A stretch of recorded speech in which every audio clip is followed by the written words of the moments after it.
Who benefits from conflict? Again, we focus on data, not feelings. The attack has started on 28th of February, but prior to the attack, the US already has moved assets into the region, so there was an anticipation that something might happen.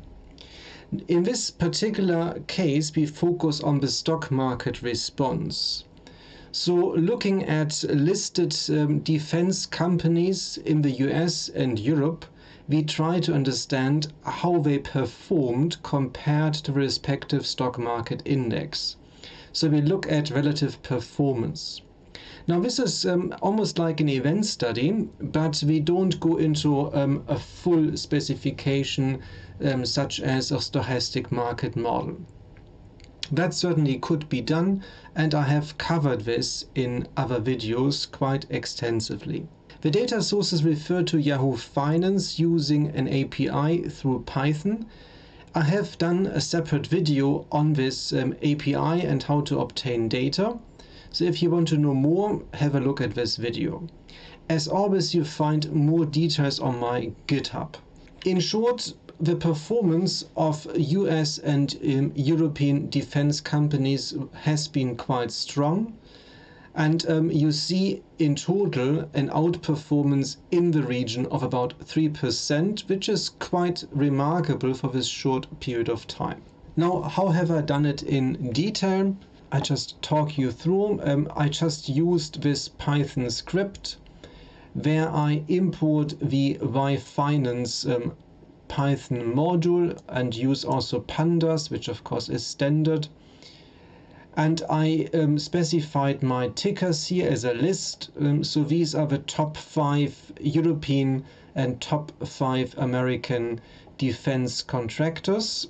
And then I used the download function in Finance, where I go through the tickers, focusing on the daily closing price. I inspect the data using the head method.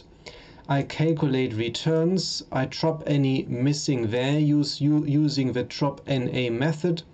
And I save the file, the data, to be precise, the pandas data frame, to a CSV file. You don't have to do this. You can also do all the calculations in pandas, but it's quite nice sometimes just to inspect the data. When you run this, you obtain the following file, and you can of course see here the returns for different companies. Then I constructed the performance index for the European stock market and for the US stock market, and I calculated here the European and US defense performance. This is using average returns, so assuming that you would invest in all these companies in an equal manner. And then I looked here at relative performance of both sectors. It's relative to the respective stock market performance, which provides finally the relative performance chart you saw before. So you can see that in total the US defense companies outperformed by 3.6% and the Europeans outperformed by 2.6% in this time period. This is all for this video. I see you in the next one.